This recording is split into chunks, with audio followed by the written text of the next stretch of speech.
In the beginning was the Logos, the Big Bang, the primordial Om. Big Bang theory says that the physical universe spiraled out of an unimaginably hot and dense single point, called a singularity, billions of times smaller than the head of a pin. It does not say why or how. The more mysterious something is, the more we take for granted that we understand it.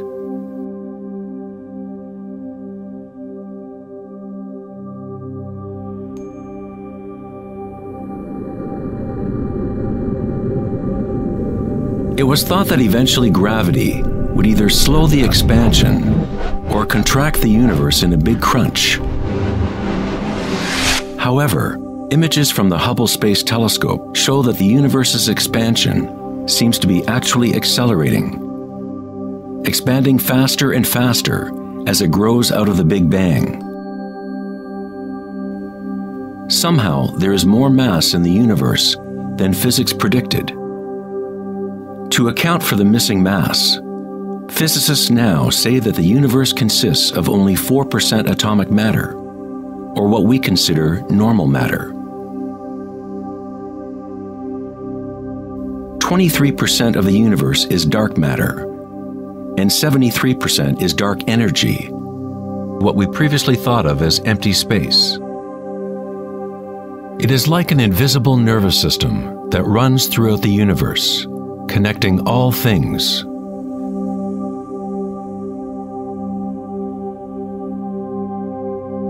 The ancient Vedic teachers taught Nada Brama, the universe is vibration.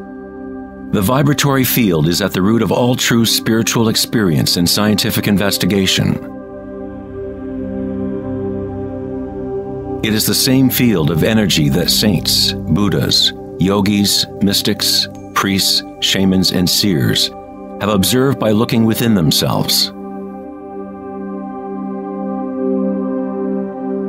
It has been called Akasha, the primordial Om, Indra's net of jewels, the music of the spheres, and 1,000 other names throughout history.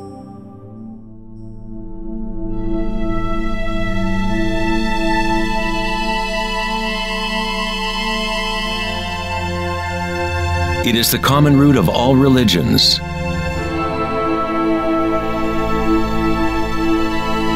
and the link between our inner worlds and our outer worlds.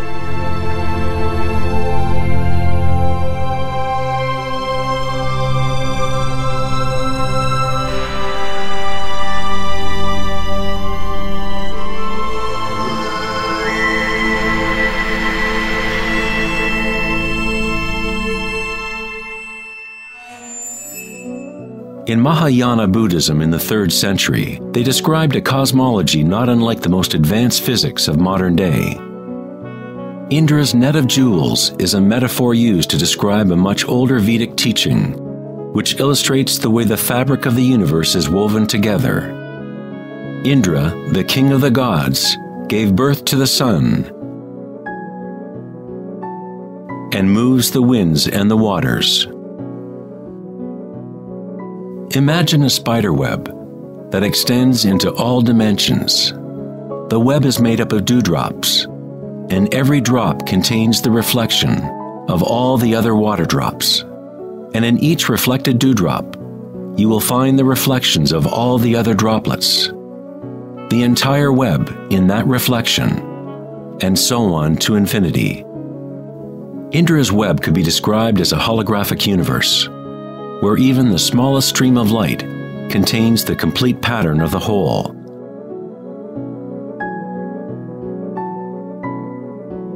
The Serbian-American scientist Nikola Tesla is sometimes referred to as the man who invented the 20th century. Tesla was responsible for discovering alternating current electricity and many other creations that are now part of everyday life. Because of his interest in the ancient Vedic traditions, Tesla was in a unique position to understand science through both an Eastern and Western model. Like all great scientists, Tesla looked deeply into the mysteries of the outer world, but he also looked deeply within himself. Like the ancient yogis, Tesla used the term Akasha to describe the etheric field that extends throughout all things. Tesla studied with Swami Vivekananda, a yogi who brought the ancient teachings of India to the West. In the Vedic teachings, Akasha is space itself, the space that the other elements fill, which exists simultaneously with vibration. The two are inseparable. Akasha is yin to prana's yang.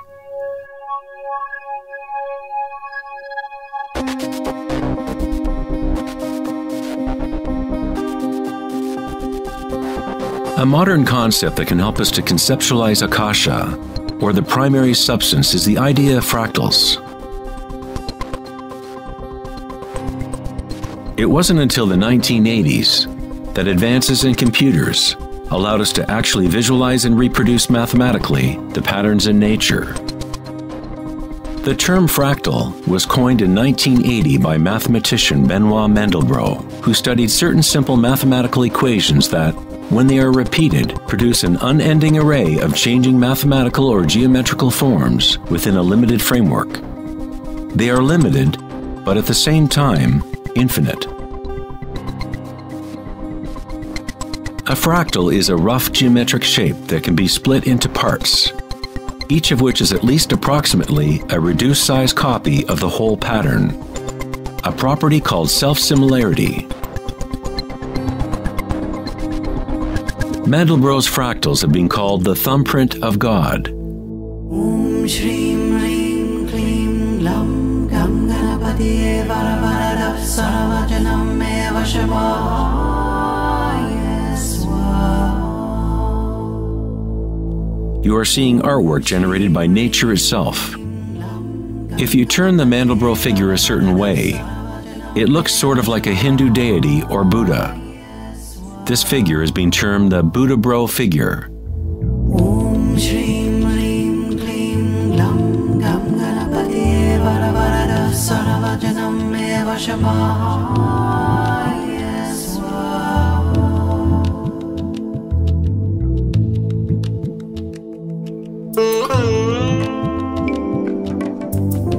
If you look at some forms of ancient art and architecture, you will see that humans have long associated beauty and the sacred with fractal patterns.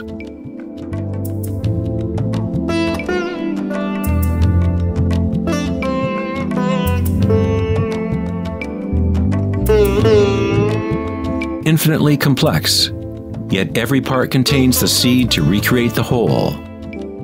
Fractals have changed mathematicians' views of the universe and how it operates. With each new level of magnification, there are differences from the original.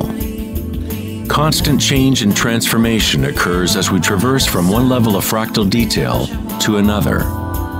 This transformation is the cosmic spiral, the embedded intelligence of the matrix of time-space.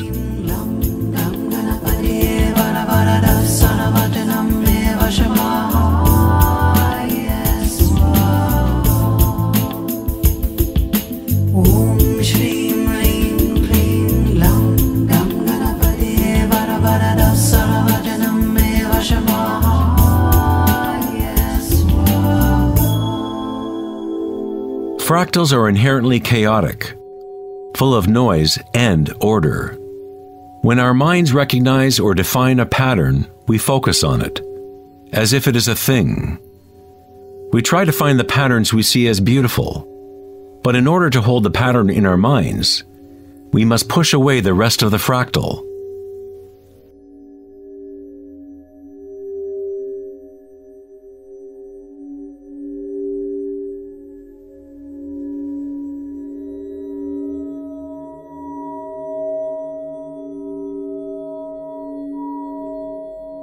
To comprehend a fractal with the senses is to limit its movement. All energy in the universe is neutral, timeless, dimensionless. Our own creativity and capacity for pattern recognition is the link between the microcosm and macrocosm, the timeless world of waves, and the solid world of things. Observation is an act of creation through limitations inherent in thinking.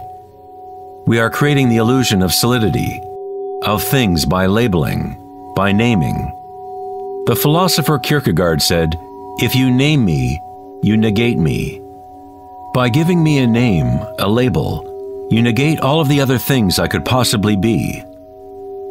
You lock the particle into being a thing by pinning it down, naming it. But at the same time, you are creating it, defining it to exist. Creativity is our highest nature. With the creation of things comes time, which is what creates the illusion of solidity.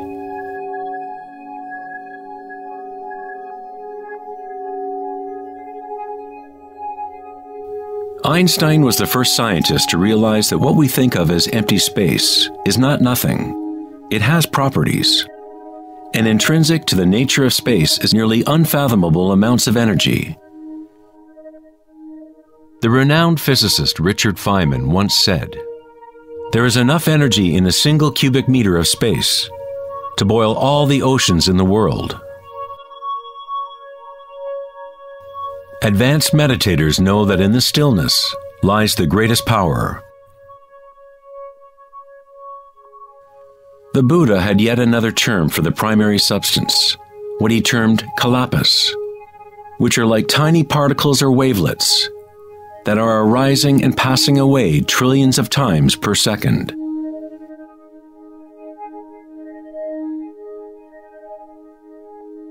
Reality is, in this sense, like a series of frames in a holographic film camera, moving quickly so as to create the illusion of continuity. When consciousness becomes perfectly still, the illusion is understood, because it is consciousness itself that drives the illusion.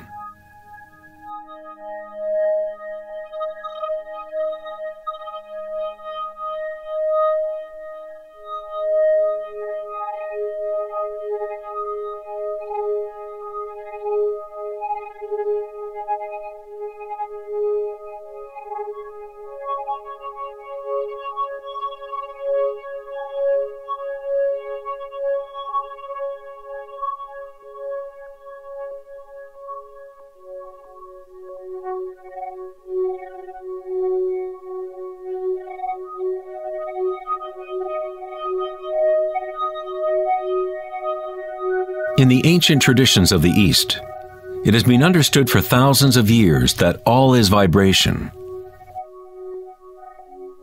Nada Brama, the universe is sound. The word nada means sound or vibration, and Brahma is the name for God. Brahma simultaneously is the universe and is the creator. The artist and the art are inseparable. In the Upanishads, one of the oldest human records from ancient India, it is said, Brahma the creator, sitting on a lotus, opens his eyes, and a world comes into being.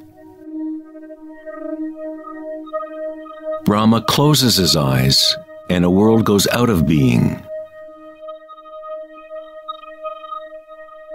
Ancient mystics, yogis, and seers have maintained that there is a field at the root level of consciousness. The Akashic field, or the Akashic records, where all information, all experience, past, present, and future, exists now and always. It is this field or matrix from which all things arise, from subatomic particles to galaxies, stars, planets, and all life.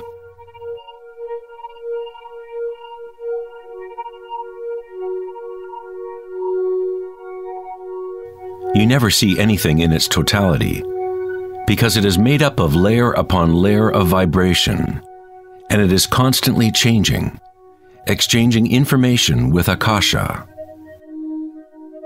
A tree is drinking in the sun, the air, the rain, the earth. a world of energy moves in and out of this thing we call a tree. When the thinking mind is still, then you see reality as it is, all aspects together. The tree and the sky and the earth, the rain and the stars are not separate. Life and death, self and other, are not separate, just as the mountain and the valley are inseparable. In the Native American and other indigenous traditions, it is said that everything has spirit, which is simply another way of saying everything is connected to the one vibratory source. There is one consciousness, one field, one force that moves through all. This field is not happening around you, it is happening through you, and happening as you. You are the you in universe. You are the eyes through which creation sees itself. When you wake from a dream, you realize that everything in the dream was you. You were creating it. So-called real life is no different. Everyone, everything is you. The one consciousness looking out of every eye. Under every rock.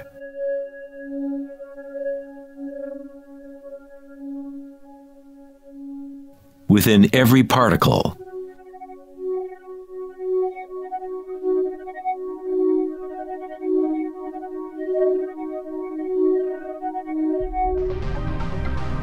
International researchers at CERN, the European Laboratory for Particle Physics, are searching for this field that extends throughout all things. But instead of looking within, they look to the outer physical world. Researchers at the CERN laboratory in Geneva, Switzerland, announced that they had found the Higgs boson, or the God particle. The Higgs boson experiments prove scientifically that an invisible energy field fills the vacuum of space. CERN's Large Hadron Collider consists of a ring 17 miles in circumference, in which two beams of particles race in opposite directions, converging and smashing together at nearly the speed of light. Scientists observe what comes out of the violent collisions. The standard model cannot account for how particles get their mass. Everything appears to be made of vibration, but there is no thing being vibrated. It is as if there has been an invisible dancer, a shadow, dancing hidden in the ballet of the universe. All the other dancers have always danced around this hidden dancer. We have observed the choreography of the dance, but until now we could not see that dancer.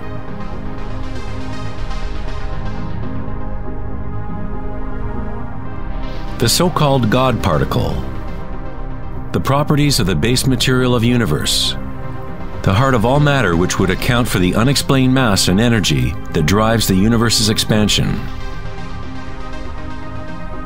But far from explaining the nature of the universe, the discovery of the Higgs boson simply presents an even greater mystery, revealing a universe that is more mysterious than we ever imagined.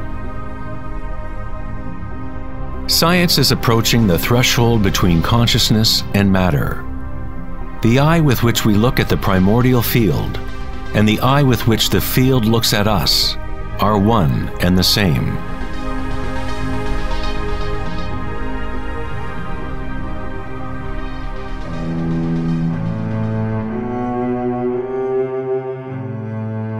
The German writer and luminary Wolfgang von Goethe said, "The wave is the primordial phenomenon which gave rise to the world."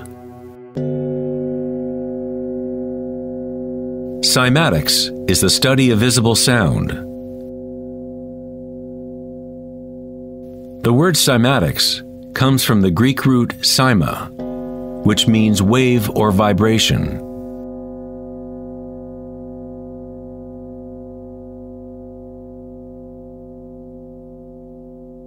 One of the first Western scientists to seriously study wave phenomena was Ernst Chladni, a German musician and physicist who lived in the 18th century.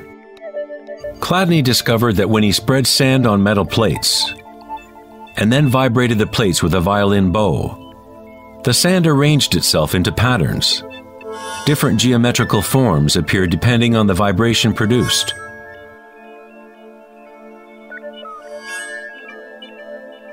Chladni recorded an entire catalog of these shapes, and they are referred to as Chladni figures. Many of these patterns can be found throughout the natural world, such as the markings of the tortoise,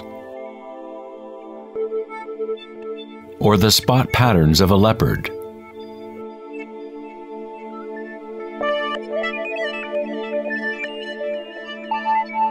Studying Chladni patterns or cymatic patterns is one secret way in which high-end guitar, violin, and other instrument makers determine the sound qualities of the instruments they make.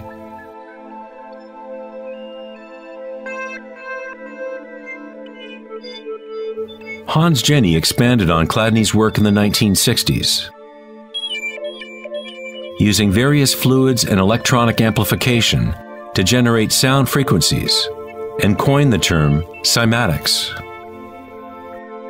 If you run simple sine waves through a dish of water, you can see patterns in the water. Depending on the frequency of the wave, different ripple patterns will appear. The higher the frequency, the more complex the pattern. These forms are repeatable, not random. The more you observe, the more you start to see how vibration arranges matter into complex forms from simple repeating waves. This water vibration has a pattern similar to a sunflower.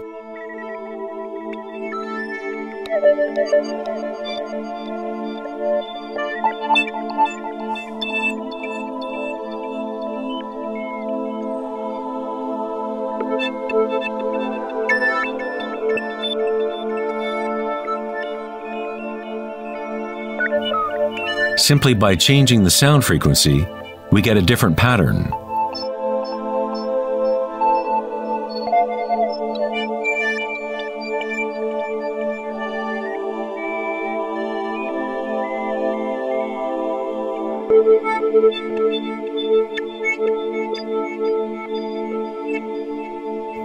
Water is a very mysterious substance.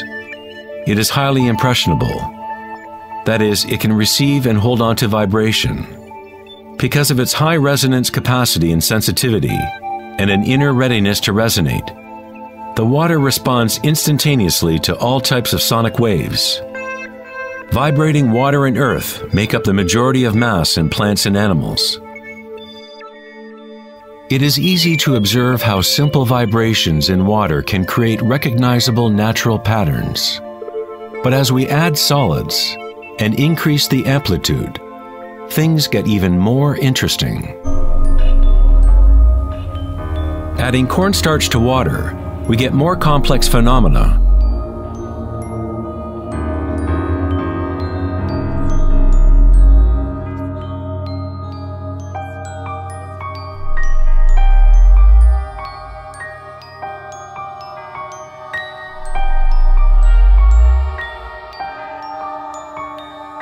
Perhaps the principles of life itself can be observed as vibrations move the cornstarch blob into what appears to be a moving organism.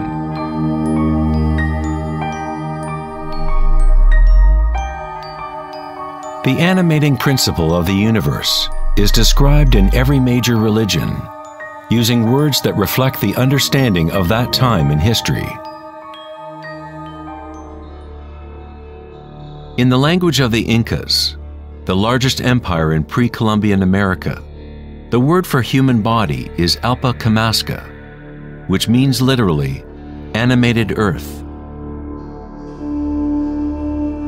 In Kabbalah, or Jewish mysticism, they talk about the divine name of God, the name that cannot be spoken. It cannot be spoken because it is a vibration that is everywhere. It is all words, all matter. Everything is the sacred word.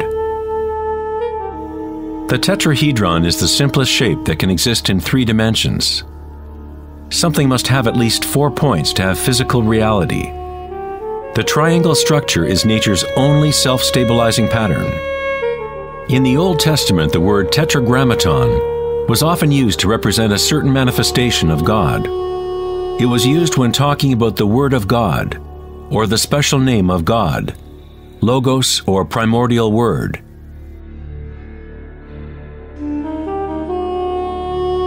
The ancient civilizations knew that at the root structure of the universe was the tetrahedral shape.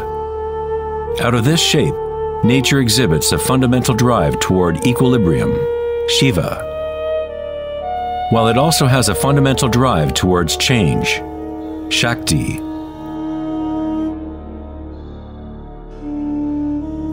In the Bible, the Gospel of John usually reads, "In the beginning was the Word," but in the original text, the term used was logos. The Greek philosopher Heraclitus, who lived around 500 years before Christ, referred to the logos as something fundamentally unknowable, the origin of all repetition, pattern, and form. The Stoic philosophers who followed the teachings of Heraclitus identified the term with the divine animating principle pervading the universe.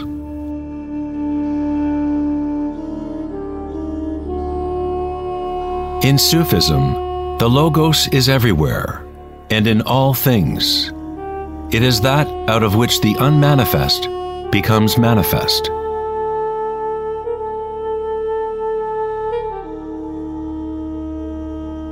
In the Hindu tradition, Shiva Nataraja literally means Lord of the Dance. The whole cosmos dances to Shiva's drum. All is imbued or ensouled with the pulsation. Only as long as Shiva is dancing can the world continue to evolve and change. Otherwise, it collapses back into nothingness. While Shiva is representative of our witnessing consciousness, Shakti is the substance or stuff of the world. While Shiva lies in meditation, Shakti tries to move him, to bring him into the dance. Like yin and yang, the dancer and the dance exist as one. Logos also means unconcealed truth. He who knows the Logos knows the truth. Many layers of concealment exist in the human world, as Akasha has been swirled into complex structures, concealing the source from itself. Like a divine game of hide and seek, we have been hiding for thousands of years, eventually forgetting about the game completely. We somehow forgot that there was anything to find.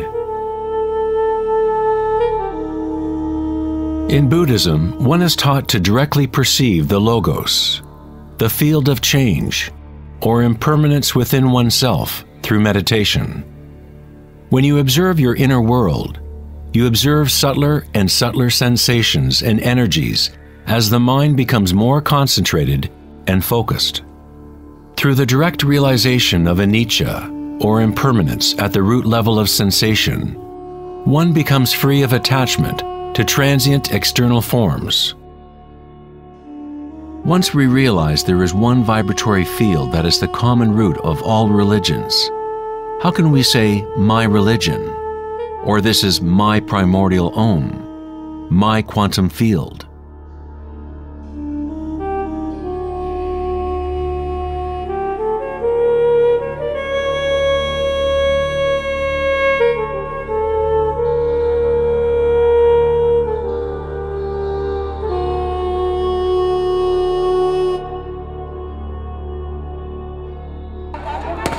The true crisis in our world is not social, political, or economic. Our crisis is a crisis of consciousness, an inability to directly experience our true nature, an inability to recognize this nature in everyone and in all things.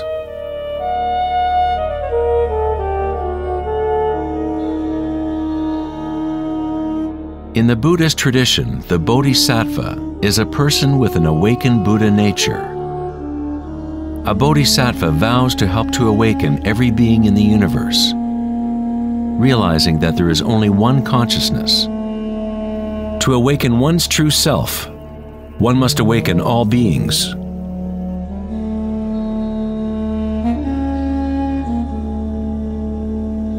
There are innumerable sentient beings in the universe. I vow to help them all to awaken. My imperfections are inexhaustible. I vow to overcome them all. The Dharma is unknowable. I vow to know it. The way of awakening is unattainable. I vow to attain it.